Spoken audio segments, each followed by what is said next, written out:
but I think it's at the top of the hour. We are ready to kick it off. Yeah. So welcome, everybody. I don't think our guest here needs any introductions. Like I said, for those of you who didn't hear that, Stu is on PTO today. Stu, we miss you. We hope you're relaxing, but that means we get to have Grant, so really excited about that. But welcome to our guest, Troy. Troy needs no introductions, but Troy, I will let you introduce yourself. Thank you. Thank you for that, Tony and Grant. It's a pleasure being here. I do apologize for my screen. I'm working on a project in the middle of nowhere in Saskatchewan in Canada. It's kind of a lake community. They're looking for Wi-Fi to light up their cabins, but in order to get a decent enough LTE signal, I have to drive into a town. So I'm sitting in a park that's named after, it's called Woolly Mammoth Park. It's named after a woolly mammoth they discovered when they were digging up the road to make the highway. They discovered woolly mammoth bones, and they had to stop construction for 6 months as they called in all the archaeologists or paleontologists to analyze the bones and make a decision whether they could actually complete building the highway on this what could be a large burial site of ancient bones.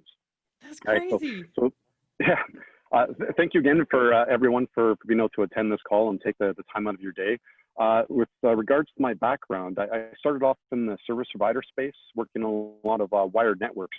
But I found myself going home in the evening doing packet captures between my access points and my laptop, trying to better understand Wi-Fi. And I just got hooked on it, eventually making the decision to move full-time into the Wi-Fi space, where I ended up deploying a lot of industrial Wi-Fi mesh type solutions in mines, refineries, chemical plants, nuclear plants, across North America. Unfortunately, I was at one site down in Texas. Actually, there was an explosion while we were doing our site survey, and they ended up shutting down the plant for 2 days. And they wanted everyone to think about safety and taking the time to get things done properly. Remembering that if you go home safely, you get to see your families and your kids at night and stuff like that. And just where I was in Texas, kind of remote area of Texas, it would take me about 8 hours to get home. And so I decided, there's a lot of other nice places. Or a lot of places that are much less likely to explode that need Wi-Fi, like conference centers, hotels, schools, enterprises. So maybe I can do Wi-Fi in those locations. So I made the shift, and I'm doing Wi-Fi in places that are less likely to explode ever since. And it's been a great ride. Currently, I have my own consulting company where I do a mix of Wi-Fi consulting and I teach the ECFE, the Ekahau classes. Yes, Troy is one of our amazing ECSE instructors that we have here. If you don't know what ECSE is, please visit the website, talk to Troy, talk to Keith. But ECSE is our training program here where we teach you all about wireless and how to do wireless with Ekahau. So really excited about that. But before we get started, as you guys know, we love our poll questions here. So I am going to launch our first poll question. So is capacity planning important for network design? And I'm going to let everybody think about that for just a quick second. Give you guys just a moment as we see the answers rolling in here. So this is where Grant, that I would cue Stu to sing the Jeopardy music. So that Yeah, you had to bring up Stu. I get it. Stu's not on the webinar. All right, the secret's out. Uh, I was excited about casting my vote, but it looks like hosts and panelists aren't able to vote on it. Hosts and panelists, we cannot. But, it's interesting here, just to share the results really, really quickly. It is true. I mean, in the past we would design for coverage. Now we're looking at capacity. So let's talk a little about that. I'm worried about the 3 votes that said no. like they've just accidentally stumbled into the wrong webinar, maybe. Or that's fair. Or they're just trying to throw it off, which, let's be honest, that's a possibility too. Yeah. Yes, Stephen, thank you for that. But let's talk about capacity planning. What is capacity planning? Troy, talk to us about what it is. Yeah, so in a nutshell, capacity planning is looking at one aspect of the larger picture of your holistic design, but it's making sure you're taking into account that you have sufficient airtime and that you have the right device per radio ratios across your network to meet all the deliverables for your design that you're putting together. Yeah, absolutely. And I think, there are so many things that need to be considered. So when you're talking about capacity, Grant, talk to us about some of what the things we need to consider are and why we need to consider those things when we're doing capacity planning. Yeah, well, I guess it comes back to the design component, Mm-hmm. and so from my perspective, it's talking to the to the end user or the customer, understanding what devices are they expecting, maybe what are they expecting not just now but in the future, Mm-hmm. and what are those devices going to be doing, on the network. So are they just going to be doing some basic email? Are they going to be doing some Zoom conferencing type of scenario? Mm-hmm. So understanding what that demand is going to be on the network is going to be very important. Yeah, absolutely. So unless you've been living under a rock, let's be honest, we all basically know what capacity planning is, right? But let's talk about why it's so important. We know in the past, we've already stated we were designing for coverage, and we have seen that shift to capacity and understanding what that is, and why that's important. So Troy, talk to us a little about why it's so important and the things that we need to consider as part of that and what that means. Yeah, absolutely. As you mentioned, gone are the days where we were performing coverage-only designs, where we were just aiming, to essentially, paint the screen green, in our Ekahau heat maps. Mm-hmm. Now in today's designs, we definitely need to be looking at capacity is again, one of those complete and holistic design approaches. And we want to account for future growth as well to account for that future proofing. So Mm-hmm. if you think back, now this is going back quite a few years ago, but Mm-hmm. it was way back in, I believe it was October 12th, way back in 2011, when Apple launched its iCloud service, right? And so up until that point, people who had been designing their wireless networks didn't need to account for the capacity demands that all of these iOS devices would be placing on their networks, synchronizing their images, their backups, syncing all their data back up with the cloud, putting a huge burden in terms of airtime consumption on their network. And so, day zero, they might have had more than enough capacity on their networks, but overnight, that shift in terms of application behavior and device behavior puts a huge impact on our designs, which kind of led us up to where we are today, where we need to account for those type of applications.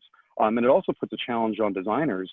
There may be applications that'll be released, next week, next month, that we have no idea that they're even being thought of, but they are game-changing applications in terms of the capacity requirements placed on our networks. And then designers have to decide, will we accept those applications traversing our wireless network, or will we put in that security procedures to block those type of applications if we don't have enough capacity? So you definitely need to consider future-proofing and sometimes take a wild guess into what the future will evolve. The holistic design planning, we always need to look at the RF requirements. That's a key requirement. You need coverage. You need a Wi-Fi signal just to get connected to the wireless network. So at a minimum, if you don't have that, you don't have the ability to connect to Wi-Fi. So it's super important to look at that. And the technical name, we're looking at primary RSI, primary signal strength. And then again, depending on the nature of applications that you're looking for, if you want to look at secondary RSSI for some overlap or to provide sufficient time for devices to go off channel, discover neighboring access points, determine which neighboring APs provide the strongest signal, and then allow those devices to make their own roaming decisions to move to those access points. You need to consider that. And then, other things like signal noise ratio, you always want to make sure that you're minimizing or eliminating co-channel and adjacent channel interference to increase the health of your wireless network and make sure it's running in an optimized and most efficient possible manner. But you also need to consider capacity planning, right? So you need to consider that as well. And again, the only way to add more capacity in your networks is to add more radios, right? That's the only way you can add more capacity. But the rub with that is that there becomes a finite point, and where you add in more radios beyond a certain point just creates more headache, more concern, and you lose that efficiency. So it's trying to find that balance between adding enough radios to give you that capacity while not interfering or encroaching on one of your other competing design requirements. So a lot of your requirements compete against each other, especially that the co-channel interference and adding more radios to deliver your capacity needs. So I find a lot of people overestimate their capacity requirements. Yeah, I bet And Grant. Oh, go ahead, Troy. go ahead. I was just saying. Go ahead. ahead. Go ahead, Troy. Just one example of that, the capacity overestimations is I was working with a school responding to an RFP, and they had asked for in their RFP requirements, in order for us to generate the appropriate capacity and bandwidth considerations they're looking for. They'd given us a list of 30 or 40 different schools, part of their school district, and they were asked us to assume that there'd be 30 students in every classroom, and assume that there'd be 30 classrooms per school, and just work for that kind of model. And they'd done their capacity calculations, and we'll talk more about this later on in the slides, about how you can get more accurate models for your capacity growth. But they, based on the applications they expected the students to run, they wanted us to assume that each student would have one device, and that each student or that one device would require 10 megs of sustained throughput per device. Now, we ran through the math on that: 30 students per classroom, 30 classrooms per school, 10 meg per device. We were looking at about 9 gigs of traffic that they required per school. And so then we started asking some more probing questions. Okay, we can deliver that. It's going to be a very challenging design to provide that much capacity within your school. Right. But all that traffic, all those resources that you're expecting your students to get access to, where are they trying to go? And over the summer, they just centralized their data centers, right? So they had 2 geographically redundant data centers that all the resources for the training material teachers were going to use resided in those data centers, or the internet traffic was being piped to those data centers for access out into the internet. So they had a centralized firewall policy, to keep the kids innocent while they were still in school. And said, okay, that's great. That sounds awesome that you did those improvements, but all that 9 gigs of traffic, how big are your WAN connections between your school and your data center? And they said, don't worry about those. We also upgraded those over the summer. We upgraded to 500 megs of throughput. And so we said, okay, there's a disconnect here. You have a WAN connection of 500 megs, but you're asking for 9 gigs of Wi-Fi capacity in your network. Let's dig deeper into this. And we were able to convince them that they'd grossly exaggerated their capacity requirements. And we could have delivered a solution that met their bandwidth requirements, but it would have required 3 APs per classroom, incredibly directional antennas, very super narrow beam widths. The RF paint companies would have been very excited because we put a lot of Faraday shielding and cages around all their classrooms to control the co-channel interference. But that was just one example of erroneously calculating your capacity requirements.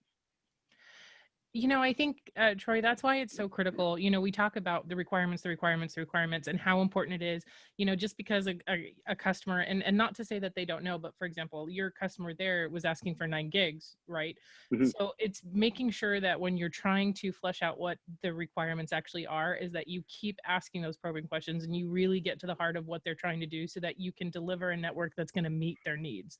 Because if they're not, they might say, Grant and I were talking about this, the other day, you might have 1,000 salespeople on a floor doing voice over Wi-Fi calls, but not all 1,000 people are going to be on the phone 100% of the time, right? So it's really trying to understand what that looks like, right? And folks, we just fortunate we had Miko join. So thank you, Miko, for joining us. Appreciate you also taking the time. Troy, someone had a quick question for you. Guys, yeah. Sorry for starting late. No, we'll forgive you just this once, Miko. You get a pass. Yeah. But Troy, someone was asking a scenario specifically about schools, and said they have a scenario of professors who are streaming a video feed to all areas of the campus. Essentially, they want to extend the lecture halls, right? Do you have any idea how many users using two-way video conferencing per access point? We have 2 AP types. So they're running the Cisco 2702 and 2802, and they're the applications they're using Zoom, Teams, and WebEx. Do you have any suggestions or thoughts on that? Yeah, so one of the first steps you want to do is get a list of the applications that are critical to that type of environment. So it sounds like they've compiled that list. They have some Zoom calls, different video applications that they're running across. And then you want to analyze the behavior of those applications. How much sustained bandwidth are they going to push through? Or will be intermittent, bursty type traffic? Is it real time? Is it sensitive to latencies? And that type of information will help get you a sense of how many devices you want to connect to a given radio, right? One other example that I can provide here that's slightly different than video, but I'll kind of walk you through kind of a voice. It's kind of the other extreme, but it's also a latency sensitive application. If we look through a voice call that's using G711 coding, or the codec G711, which is fairly large in terms of voice coding, but the frames themselves are quite small. And the way VoIP works is that you want to listen to the person speaking into the phone. You want to listen to them for about 20 milliseconds. And then you encode all the audio that recorded over that 20 milliseconds. So every 20 milliseconds, you end up sending a VoIP frame. So it's not constant, it's not sustained, but you're getting a very similar size frame sent out every 20 milliseconds. And with G711, by the time you encode that, you end up with a wired size frame of about 160 bytes, right? So by the time, and you send about 50 samples every 20 milliseconds, you end up with about 50 samples per second, which translates into roughly 64 kilobits per second, right? So it's not a huge amount of data going across with voice. It's definitely not gonna fill up your Ethernet pipes, and it shouldn't fill up your Wi-Fi pipes in terms of its bandwidth consumption. The challenge that we run into with a lot of these voice and video real-time calls has to do with the way QoS is dealt with in Wi-Fi. And in the ECSC class, we spent a lot of time talking about the gain, right? And we explain how this works, how you arbitrate access to the Wi-Fi medium. And to put it into simple terms for this presentation here, basically when you have when you're in the top queue, the voice queue for Wi-Fi, in Cisco speak, because you mentioned some of the Cisco APs, it'd be the platinum queue that you configure on the controller, which is the highest QoS level. Basically, to get access to the wireless medium, you do some physical checks and then some virtual carrier sense checks. But once the coast is clear, you roll a dice so that you don't have all the devices all trying to talk at the same time when the coast becomes clear. And then that high priority queue, everybody rolls a 4-sided dice, right? And because it's such a low number, if you have a lot of clients that are all connected to the same radio, all rolling a 4-sided dice, the likelihood of them picking the same number increases significantly. And as the slot times count down and they start counting down that dice roll to 0, and when they hit 0, they're able to transmit their frame. If you had multiple devices roll that same number and the countdown to 0 and transmit at the same time, you end up with collisions across the airwaves. So the limiting factor for Wi-Fi, when you have these latency sensitive, high QoS smart applications, is that the odds of them colliding significantly increases. And that's what heavily influences the number of devices that you connect to your radio, right? So, some examples of numbers that you may want to limit it to, especially if you have those critical applications that are marking their traffic in those the platinum queue. Somewhere in the order of 15 to 30. You may want to check if Zoom has some recommendations, best practices in terms of the number of clients that you'd want to connect to that radio. I know as another example, Vocera recommends not having more than, I believe it's 18 radios connected to the access point at the same time. And it's not that the bandwidth isn't available from the APs. They have more than enough, or especially modern access points have more than enough bandwidth available. Yeah, it's making sure that you're also considering the way the Wi-Fi protocol behaves, and that you're accounting for the arbitration of access to the medium and keep that client count down. So, and unfortunately, because of the way Wi-Fi works, the client count becomes relatively low when you're looking at those platinum grade QoS buckets. Yeah, folks, we are getting a lot of really, really great questions. We will try to get to all of your questions as we go through this. And if we do not, we are volunteering Troy to answer your questions after the fact to follow up. So feel free to ping him on Twitter, and we'll provide his handle here in a little bit if you do not know who he is. But it is time for another poll question. So let's look at that. How confident are you that you could implement a capacity plan that would accommodate future needs of your network? Give everybody another couple seconds here as answers roll in. Once again, Jeopardy music, play it in your head, hum it in your head, hum it in your mind, right? As we go through that. because I'm not about to do that for everybody. So sorry. But let's look at what everybody said here. You know, it's interesting as we talk about, you know, we all talk about capacity, but being able to actually put it together and a plan for future proof, you know, Troy, to your point, how critical that is. It's absolutely critical to be able to do that. So let's, you know, we've got some really great information coming across here. Let's talk about some specific tips and tricks for capacity planning. So let's talk about the do's. What do you need to do in order to implement an effective capacity plan? Troy? Yeah.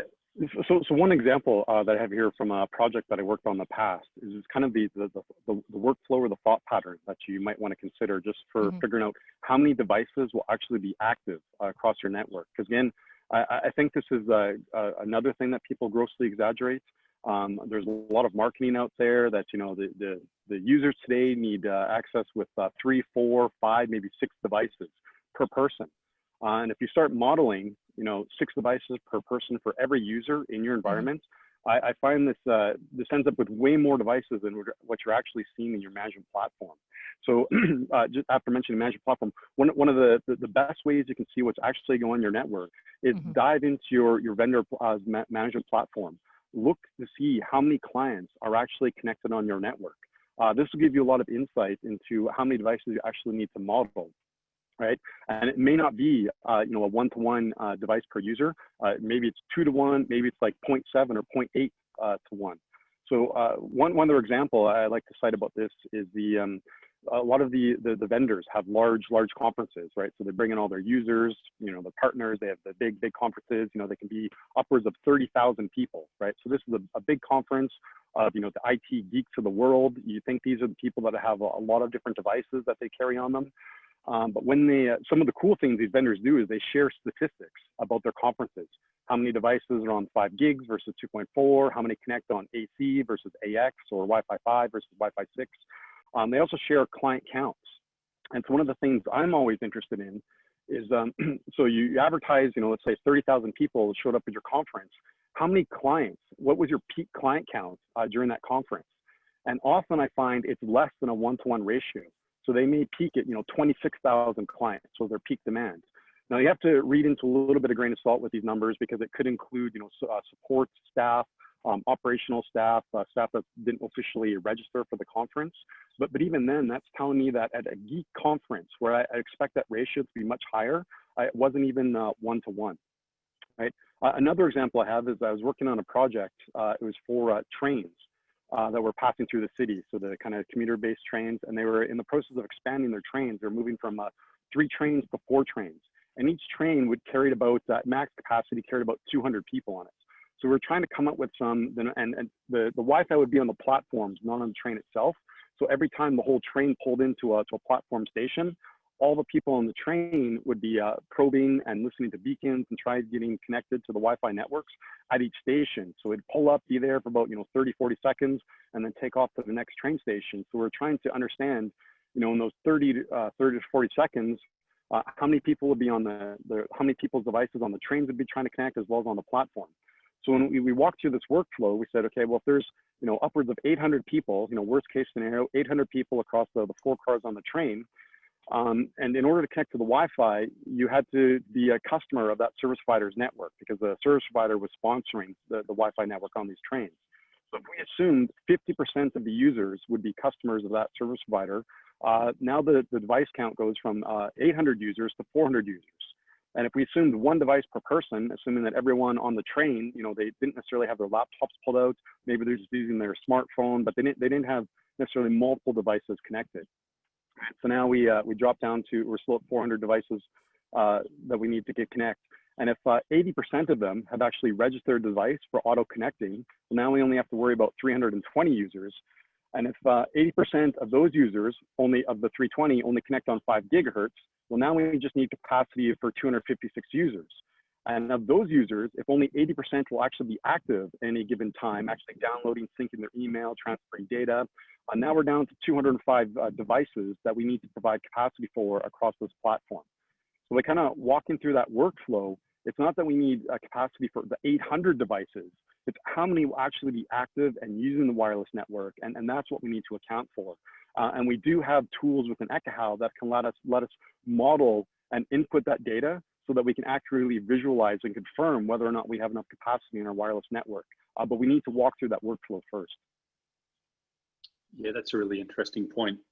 And I think there's been tons of chat going on, and Raymond was one of the other ones that pointed out some very similar scenarios to what you've been talking about, Troy, where it's trying to convince the customer that just because they've got 1,000 devices doesn't mean they're all going to be on at the same time using the same application.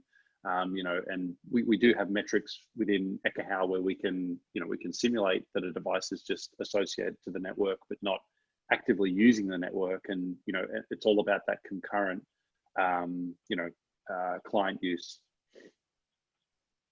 Sorry about that, Yeah. folks. My computer crashed. Oh. Sorry about that. You talk about, obviously my home network is not built for capacity.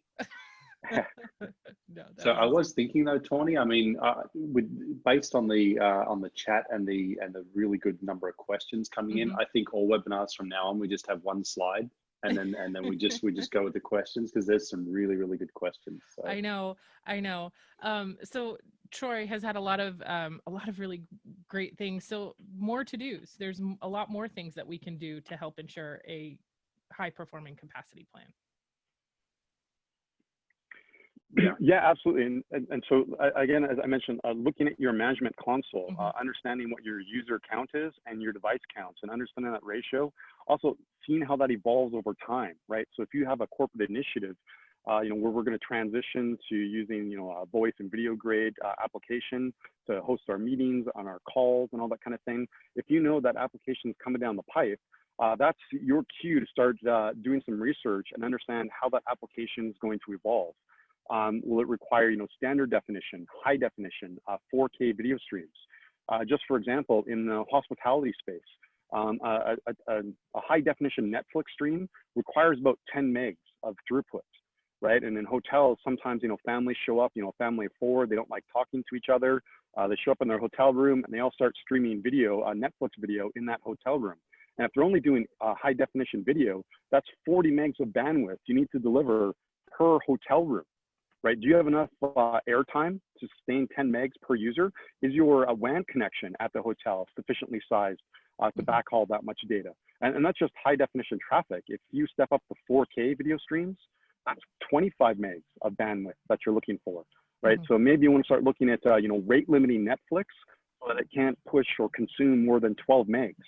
That way, users can still watch Netflix, but they can't stream that 4K video stream. So they're still happy with the content, and you're not blocking them out, so they're not writing nasty comments or reviews about your hotel Wi-Fi network. Yeah, I imagine 4K 4K video streams wouldn't scale very well on most on most networks these days. Probably not. Yeah. So let's talk about the things to avoid. Let's talk about the don'ts for capacity planning.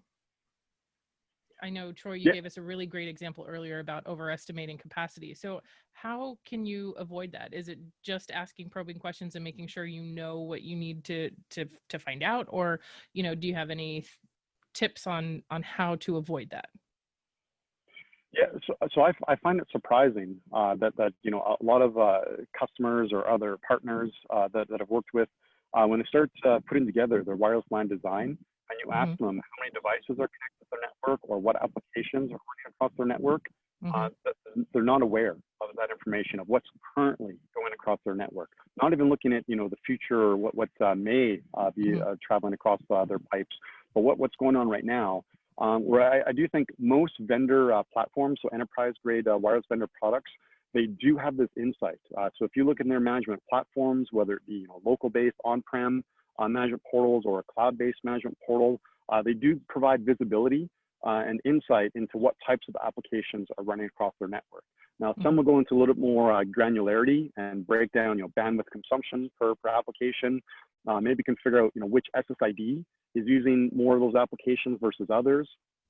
Just for example, if your guest Wi-Fi network is heavily consuming a lot of bandwidth and it's using a lot of applications consuming airtime, that's something you may want to limit or lock down and prevent in order to improve capacity available to your corporate users, right? As a business, you may want to, it's very likely that you want to provide more capacity, more efficiency for your corporate users. But depending on your vertical that you're in, maybe the guest environment is really where you want to invest. So in hospitality, for example, that guest Wi-Fi network, that's where you want to provide a lot of bandwidth to let those users shine. And then depending on how you're using the Wi-Fi network internally for your corporate environment, maybe that's something you can sacrifice, or you need to reevaluate your design where you're including these new capacity considerations for that network. But looking at your actual management platform to understand how many clients are actually connecting to your network. Also looking at bandwidth trends over time, right? So what is your sustained bandwidth? What are you peaking at every day? What are you dropping down to maybe overnight where you get minimum peak, minimum usage overnight, and looking at those two values, right? And then asking yourself, when I start considering capacity in my design, do I want to design for peak capacity? Do I want to design for something in the middle, like the mean or perhaps the average, or I would design for the lower end of that capacity, right? So if I have, for example, a 500 meg WAN pipe and I peak at 450 megs, do I want to design enough airtime Wi-Fi capacity for that 450 megs, or do I want to design something for the average, okay? Now, the impacts of that decision, if I design for the 450, that likely leads me down the path of having to add more radios. And if I add more radios, I have to go back and revisit all my design requirements. So by adding more radios, making changes to my design, I have to make sure that I still have my primary signal strength, and I'm still needing secondary. And most importantly, by adding more radios, have I broken my co-channel interference? Have I added too many radios that'll be transmitting on the same channel where now they're competing or interfering with each other for access to the airtime? So as long as I can add radios on different channels, or if I can separate my radios sufficiently that they aren't able to hear each other at a level strong enough to interfere with each other, then I'm adding capacity. But if I can't do that, adding these additional radios takes away from the efficiency of my network. Right? So you have that that constraint that you always need to balance. Right? And it's one of the counterintuitive things in Wi-Fi is that a lot of people think if Wi-Fi is slow, right, that adding more radios will make things faster. But it's quite counterintuitive in Wi-Fi that once you cross a certain point, adding those radios actually makes things slower. So when I get parachuted in to fix a lot of Wi-Fi networks, one of the most common fixes that I enable, and it's a very quick fix to do and test and validate, is I go in and I turn off radios, right? Because a lot of reasons they thought the Wi-Fi was slow or they've overestimated their capacity requirements. And by turning off radios, we can fix a lot of that co-channel interference, which helps improve the environment. And you can easily see that after you shut off radios, if their throughput increases, you've made a change for the good, right? But that's a counterintuitive thought. So maybe that might be just a lead into one of the questions, and there's a lot of good questions that we've got to get to, hopefully. But one of them was about the physical environment. So does physical environment have an impact on capacity planning? And I think that I thought that gelled well with you saying, hey, I'm going to come in and just start disabling radios, right? Yeah. So it has a huge impact, and sometimes it's for the good, sometimes it's for the bad, right? So one example work that is, it's a rare case, but we were working in a hotel that everything was concrete. The walls between rooms, the walls between the hallways, the floors were all concrete. Everything was concrete. So when that was first positioned and we first saw the blueprints, everyone was like, wow, we're going to need a lot of radios because coverage is going to be really, really, really poor, right? Because we're not going to get bleed through between the walls, where normally you could cover, maybe 2, 3, maybe 4 rooms with an AP that you placed, inside the hotel rooms versus place them in the hallways. And so this is going to be fairly expensive to deploy all these radios.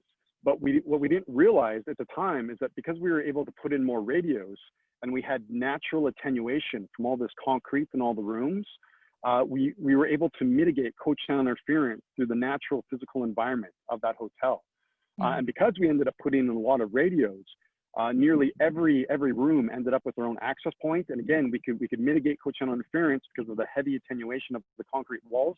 We had a high capacity hotel because all the radios were able to put in. So in that hotel, the 4K Netflix may have been successful because we had an incredible amount of bandwidth available to those environments. But to the question there, the physical environment does play a lot into how much capacity you can provide.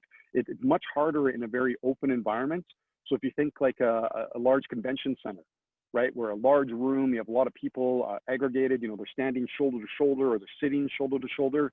That's a high density, high capacity type environment where you want to provide high bandwidth.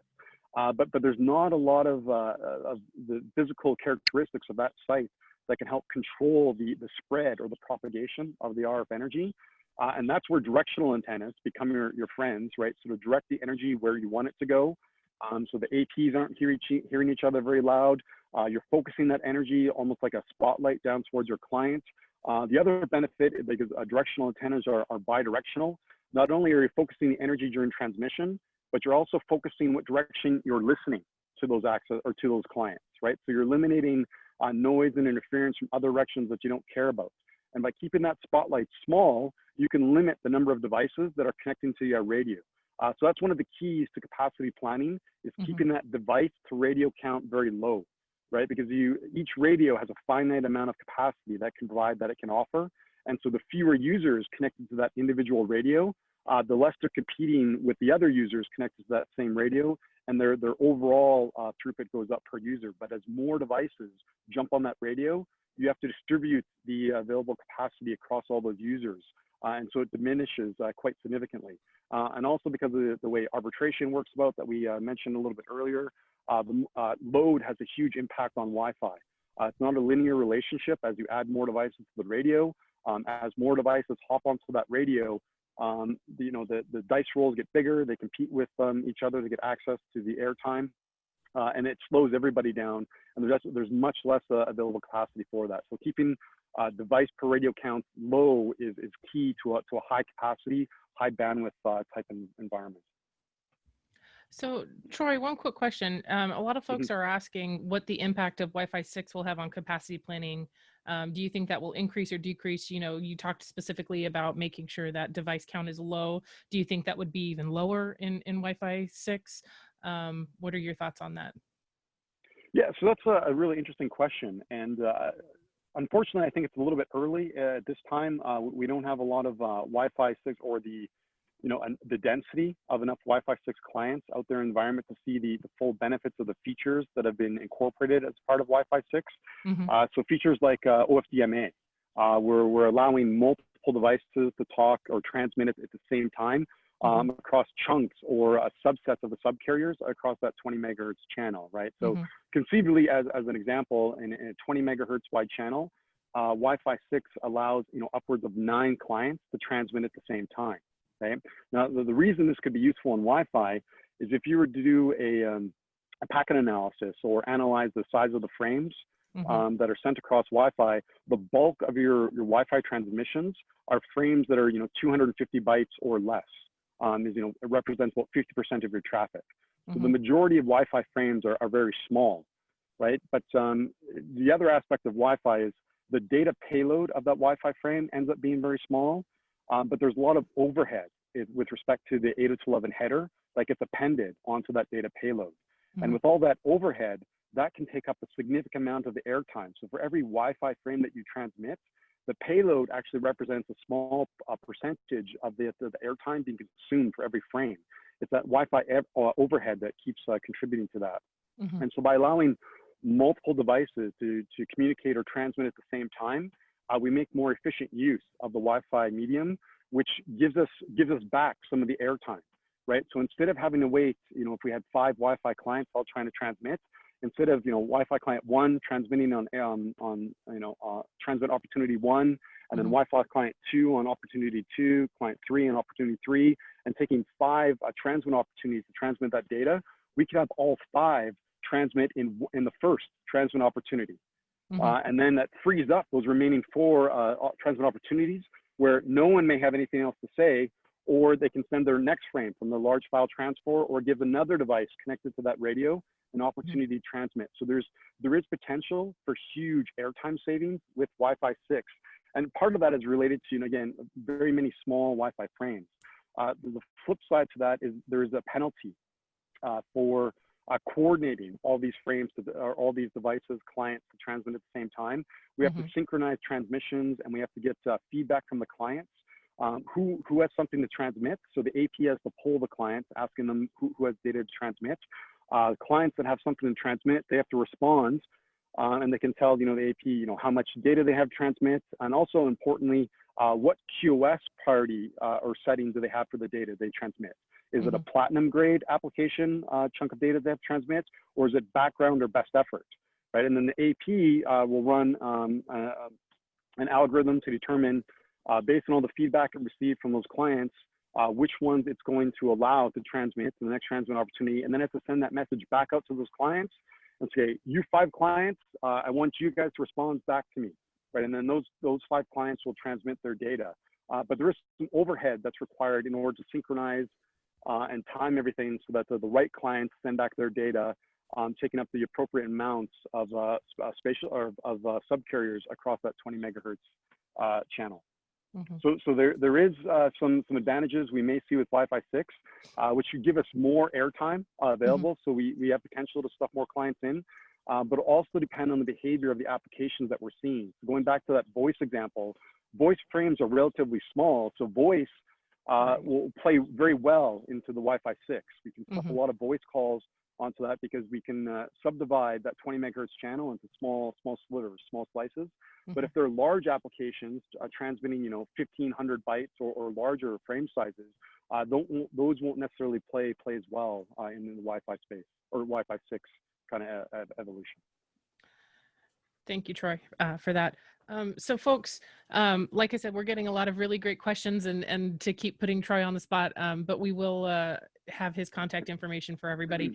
But we wanted to switch gears a little bit and talk about, all of capacity is challenging. There's a lot of things that go into it, understanding how to calculate specifically what the needs are.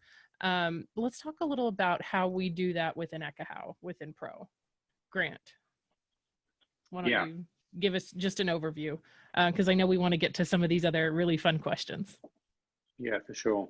Yeah, so look, I guess, the key point is that, with most, with most Wi-Fi designs these days, we should probably be considering capacity in some, at some point. And so, it's relatively easy to add the capacity into Ekahau. Obviously, based on some of the points that Troy's talked about, we want to ensure that we don't, overestimate as well. So, I know we're sort of saying, hey, let's try and simplify the design, but it's also just ensuring that, that we don't overshoot the mark on the number of, radios, number of access points in the design as well.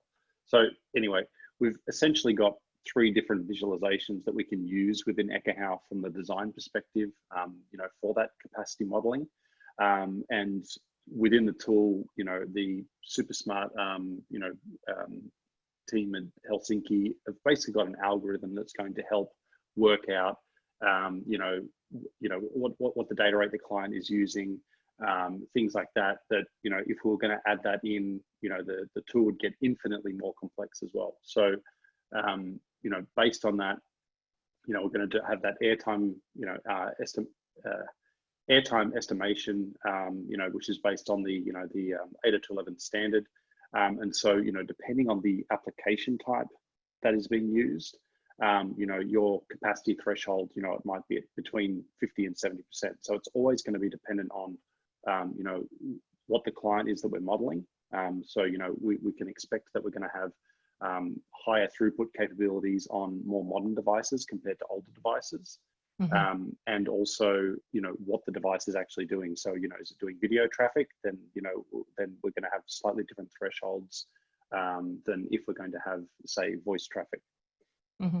So just to share so this is kind of what it looks like within Pro. So Grant, walk us through what they have to do in order to get to here and what we're looking at. Yeah, so I mean, this is essentially just drawing a coverage area and then adding in device capacity. So we've got our coverage profile, which is the best practices that we've put in there. We've got a series of them before. I know someone was asking about a lot of questions around Vocera, and we've actually got some Vocera specific coverage profiles built into the tool, as well as most key Wi-Fi vendors as well. And what we've sort of done here is we've just basically added a generic smartphone, which comes out of the box in the tool. And then we've broken that down at a very basic level. I think Troy was talking about 1,000 devices and Tawny was saying 1,000. We've just said, okay, what about 100? And let's assume that we've got 75 that are just associated to the network. So they're not really doing anything. I think we set that to background sync. Then we've got, say, 15 of those just doing some email, and then another 10 are actually doing the Wi-Fi calling. So they're doing the voice side of things. And so that's where, more of the traffic is going to get generated. And so that can be that pitfall that we talked about before, where, the customer's saying, well, I've got 100, or I've got 1,000, or I've got 10,000 devices on the network. And we're going to assume that they're all concurrently using the network at the same time. And the reality is that that's probably not going to be the case. So we need to try and work out, how do we fraction that out? And that's going to really vary on, one of Troy's examples was a school, some convention centers. So depending on the type of environment, the type of use case, we need to sort of do a little bit of math on working out what that breakdown looks like. So Miko, I have a question for you. Is QoS considered for different applications in the capacity planner, in our Pro capacity planner? Absolutely, absolutely. So we do have different QoS profiles for each of the applications. If you want to go into details, there's a file called capacity XML, which contains all of that information. So Gotcha. for example, it includes the packet size in bytes, the access category information, what protocol it's using, and so on. And what about, you talk about packet size, and so specifically, what frame size payloads are used for Wi-Fi frames when the airtime utilization is calculated? Sure. So of course that varies between what application you're using. So for example, we have the basic 1500 bytes, and for the real-time traffic we have 200 bytes. Gotcha. Well, folks, if you want to know more and to see some of the Ekahau Pro Capacity Planner in action, please reach out. We do, work with our sales engineers are absolutely fantastic, and do a lot of demos and to kind of show and walk everyone through how that works. But Troy, let's talk about some of the different use cases. You've given us a lot of really great examples, but let's talk about some specific use cases that you had in regarding to high density and high capacity. Yeah, one of the things that I really like about the Ekahau Capacity Planner is that on your floor plan, you can you're not limited to just one area per floor, right? So you can draw multiple areas across that floor. So you may have, more of an auditorium type area, or an area of the floor where a lot of your staff aggregate for, weekly meetings or big department meetings. So you can draw a small area that represents that area on the floor and define coverage requirements just for that area, right? So you're not limited to just one coverage area per floor. You can create different capacity requirements, different user densities, device densities across your floor. Another example is if you had a warehouse. It's very likely that you have a warehouse area, and then parallel to that, you have your office or your staff area, right? So it's part of the same building, but I could create two different areas and capture the capacity requirements that are unique to my warehouse area versus my office staff area, and then model that and investigate and evaluate the capacity health across that area. So when I'm doing my designs in Ekahau, what I like to do is initially hit my RF requirements. So my primary, my secondary, mitigate my co-channel interference, and then I also run through my capacity calculations. So I walk through the workflows that I've mentioned before, and I'll input those models into Ekahau, and I want to evaluate, now that I've added capacity, and I'll do a comparison, just to hit my RF goals, how many radios do I need? And now that I consider capacity, and there's a little checkbox within the Ekahau within the planner where you can turn on and off capacity planner visualization. When I look at this, do I have enough? When I include capacity, what does that do to increase the number of radios that I need? So what is the difference between those two models? And oftentimes, just by meeting your RF requirements, the primary, the secondary, and the co-channel interference, you already have enough radios to meet your capacity requirements. So oftentimes you don't have to do anything additional for capacity. But in those higher density, higher capacity locations, you need to start squeezing in more radios. So I'll do a quick calculation to figure out how many radios do I need to provide the bandwidth that I'm looking for. And then I'll position those on the map in Ekahau. And then I'll run through those visualizations to make sure that I'm meeting all of my design requirements and double checking everything and just verifying that I haven't added too many radios. And if I can't resolve the co-channel interference issue, I know that I've added too many radios. And now I'm able to look at repositioning those radios or reevaluating my capacity estimation because I might have overestimated things, or having a heart-to-heart discussion with the the end customer saying, this is what you're asking for, but we only have so much airtime, so much available capacity that we need to reset our expectations or reevaluate what's going on. Maybe we need to wire in some other devices. So things like Apple TVs and printers, wire in those devices so that they're not competing for airtime with the devices that really need it. Absolutely. So talk to us about, looking at surveying. Surveying is a big part of your capacity planning.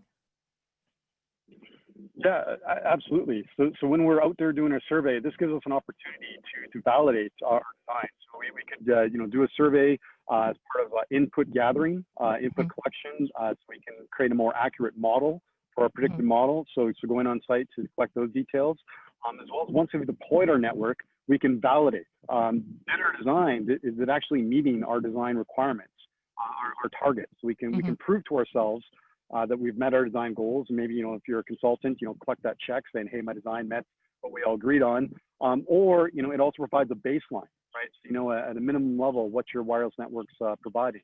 So while you're doing that survey, you can measure some active performance metrics, right? You can measure latency and throughput, packet loss across your network, and you can get insights and validate. So you can use, there's two different techniques you could use. You could ping an IP address and just send ICMP traffic. But there's a certain amount of limitations just by using ICMP traffic. Something that provides a little bit more value, or substantially more value than ICMP, is using Iperk testing, right? We're actually blasting traffic to an endpoint somewhere, on-prem to your site or in a data center or to a server across the network. But it's actually measuring how fast you can transmit data, how much airtime is available, what your speeds and feeds essentially are. And I often find one of the questions that comes up is when you do that test, do you test during the daytime? Do you perform your validation survey during the daytime where there's other users? Or do you do your survey at night where all those users have gone home, right? And I find this ends up being what I describe as one of those marketing type questions. If I do my active survey at night when all the users have gone home, my numbers look bigger than what they would be during the daytime. So I can artificially make my throughput and my capacity seem larger, but those numbers won't reflect what's happening in the daytime. So if I do a speed test during the day, I'll never match those numbers that I achieved at night. I prefer to do my surveys during the daytime when the users are actually there. And I know that I'm not getting, my numbers may not reflect the maximum potential capacity of my network, but it's more what the real world users will expect to see from their perspective. So I could test and see what my maximum throughput is, or I could test to see, do I achieve a minimum throughput everywhere on the floor? If my target is, a minimum 1 megabit per second, do I achieve that everywhere on the floor? And I can, document that in a report to capture, hey, we met our minimum, or hey, this is the maximum that you could perceive, whatever design requirement we agreed on at the onset of the project.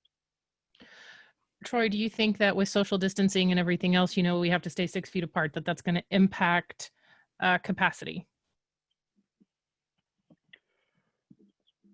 Not to put you on the spot or anything.